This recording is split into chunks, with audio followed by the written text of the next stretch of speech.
Greater శివారు మున్సిపాలిటీలో జీహెచ్ఎంసీలో విలీనంలో కుట్ర దాగిందా? ఇప్పటికే ఓ జిల్లా ఉనికి ప్రమాదంలో పడేసిన ప్రభుత్వం మరో దుశ్చర్యకు పాల్పడుతోందా? మున్సిపాలిటీలు మొత్తంగా లేకుండా చేసి పెద్ద కుంభకోణానికి తెరతీస్తుందా? అసలు ఆ రెండు జిల్లాల నేతలు, నాయకులు, ప్రజలు ఏమనుకుంటున్నారు? మున్సిపాలిటీల విలీనం కుట్రపై టీ న్యూస్ ప్రత్యేక కథనం.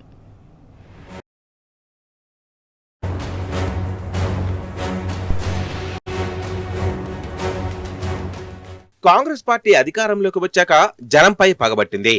ఇటీవల కేబినెట్ లో గ్రేటర్ శివారు ప్రాంతాల్లో ఉన్న 27 మున్సిపాలిటీలు జీహెచ్ఎంసీలో కలపాలని నిర్ణయం తీసుకుంది. మేడ్చల్ జిల్లా, రంగారెడ్డి జిల్లాలో పెద్ద సంఖ్యలో మున్సిపాలిటీలున్నాయి. పెద్దంబర్పేట్, జల్పల్లి, శంషాబాద్, తుర్కయాంజల్, మణికొండ, నార్సింగి, ఆదిబట్ల, తుక్కుగూడ, మేడ్చల్, దమ్మాయిగూడ, నాగారం, పోచారం, గట్కేసర్, గుండ్ల పోచంపల్లి, నిజాంపేట వంటి అనేక ప్రాంతాలు జీహెచ్ఎంసీలో కలపాలని నిర్ణయం తీసుకుంది ప్రభుత్వం. స్థానికులు ఈ నిర్ణయాన్ని తీవ్రంగా వ్యతిరేకిస్తున్నారు.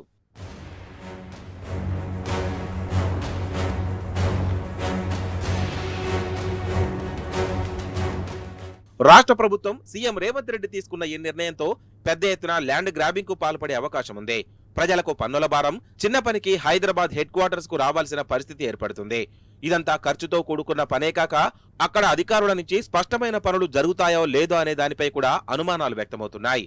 ఇదేగాక కొన్ని గ్రామీణ ప్రాంతాలు, మున్సిపాలిటీలకు ఎంఆర్ఈజీఎస్ నుంచి, కేంద్ర ప్రభుత్వం నుంచి ప్రత్యేక నిధులు వీటికి వస్తుంటాయి. ఇప్పుడు అవి కూడా ఆగిపోయే ప్రమాదం ఏర్పడుతుంది. బంజారాహిల్స్ జూబ్లీలో ఉన్నటువంటి బడా నాయకులకు వాళ్ళ ఇండ్ల ముంగట రోడ్లు, డ్రైనేజీలు, వాటర్ చేస్తా అంటే ఎంతమందికి సమాజం. మరి ఏదైతే జిహెచ్ఎంసీ చేసే ముందు అక్కడ జూబ్లీహిల్స్, బంజారాహిల్స్లో ఏవైతే రోడ్లు, డ్రైనేజీలు ఉన్నాయో, ఫెసిలిటీస్ అన్నీ ఉన్నాయో అవన్నీ మా మున్సిపాల్లో చేయండి.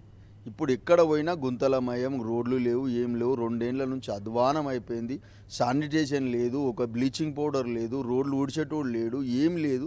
దీన్ని జిహెచ్ఎంసీ వాళ్ళ అభివృద్ధి కోసం చేస్తే ఏం లాభమండి? ప్రస్తుతం ఈ ప్రాంతాల్లో ఏదైనా ప్రజలకు సమస్యలు వస్తే ప్రస్తుతం అక్కడే ఉన్న మేయర్ కు గాని, అధికారులకు గాని చెప్పి పనులు చేయించుకునేవారు. ఇప్పుడు జీహెచ్ఎంసీలో కలపడం వల్ల పెద్ద ఎత్తున ట్యాక్సులు పెరిగి మరింత ఆర్థిక భారం తమపై పడుతుందని, ప్రజలు కూడా ఇదే రీతిలో ఇబ్బందులు పడే అవకాశం ఉందని మాజీ మేయర్లు, స్థానికులు చెప్తున్నారు. ఎవరైనా సరే మీరు చూసుకున్నట్లయితే జిహెచ్ఎంసీ ఆఫీస్కి వెళ్ళాలి. ఫస్ట్ ఆఫ్ ఆల్ వాళ్ళకి ఆఫీస్ ఎక్కడ ఉంటుందో తెలియదు. ఏ ఆఫీస్కి వెళ్తే ఏ ప్రాబ్లం సాల్వ్ అవుతుంది అనేది వాళ్ళకి అసలు ఇప్పటి వరకు మా జవహర్ నగర్ కంపేర్ చేస్తే మీరు ఏ ఏరియా చూసుకున్నా సరే ఇదొక్కటి మాత్రం చాలా పేద మున్సిపల్ కార్పొరేషన్ అని మీ అందరికీ కూడా తెలుసు. అతిపెద్ద డంప్ యార్డ్ కూడా ఇక్కడే ఉందని మీకు తెలుసు. దాంతో ప్రాబ్లం ఫేస్ చేస్తారు. మేడ్చల్ జిల్లాలో ఇప్పుడిప్పుడే అభివృద్ధి పథంలో ఆర్థికంగా దెబ్బతీసే ప్రయత్నం చేస్తున్నారని మాజీ మంత్రి మల్లారెడ్డి ఆరోపించారు. రేవంత్ రెడ్డి ఎందుకు మున్సిపాలిటీలపై కుట్రలు చేస్తున్నారో అర్థం కావడం లేదని ఆయన ఆరోపించారు. మంచిగా మా కేసీఆర్ గారు 10 మున్సిపాలిటీలు, కార్పొరేషన్లు మంచిగా చేసి పర్ఫెక్ట్ పరిపాలన నడుస్తుంది. వాళ్ళకు వచ్చిన అభివృద్ధి కొత్తగా డెవలప్ అవుతున్నాయి. అన్ని కొత్త మున్సిపాలిటీలు చేసిండు. వాళ్ళకు 10 ఏళ్ల కోసం అన్నీ కూడా చేస్తాను. రిజర్వేషన్ కూడా ఖరారు చేసినాక దాన్ని 5 ఏళ్లకే ఈ కాంగ్రెస్ గవర్నమెంట్ వచ్చినాక మొత్తం సత్యనాశ్ చేసి. రంగారెడ్డి జిల్లా ఏర్పడినప్పటి నుంచి ఆర్థిక ఇబ్బందులు ఉన్నాయని ఉమ్మడి రంగారెడ్డి జిల్లా టీఆర్ఎస్ నేత, మాజీ ఎమ్మెల్యే మంచిరెడ్డి నిధులు అక్కడే ఖర్చు చేసేలా ముందస్తు చర్యలు తీసుకునేలా నాడు కేసీఆర్ సంకల్పించారని తెలిపారు. సుమారు 7,500 కోట్లు ఆదాయం ఉన్న రంగారెడ్డి జిల్లా ప్రస్తుతం జీహెచ్ఎంసీలో విలీనమైతే ఈ నిధులన్నీ అటువైపు మళ్లిస్తారని అన్నారు.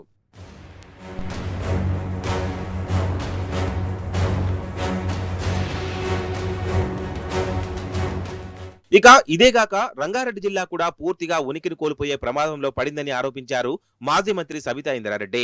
ఆర్థికంగా బలంగా ఉన్న రంగారెడ్డి జిల్లా పూర్తిగా జీహెచ్ఎంసీలో కలిపి ఈ జిల్లాను మనుగడలో లేకుండా చేసేందుకు కుట్రలు పన్నుతున్నారని అభిప్రాయపడుతున్నారు. ఏదేమైనా మున్సిపాలిటీల విలీనంపై సర్వత్రా విమర్శలు వ్యక్తమవుతున్నాయి.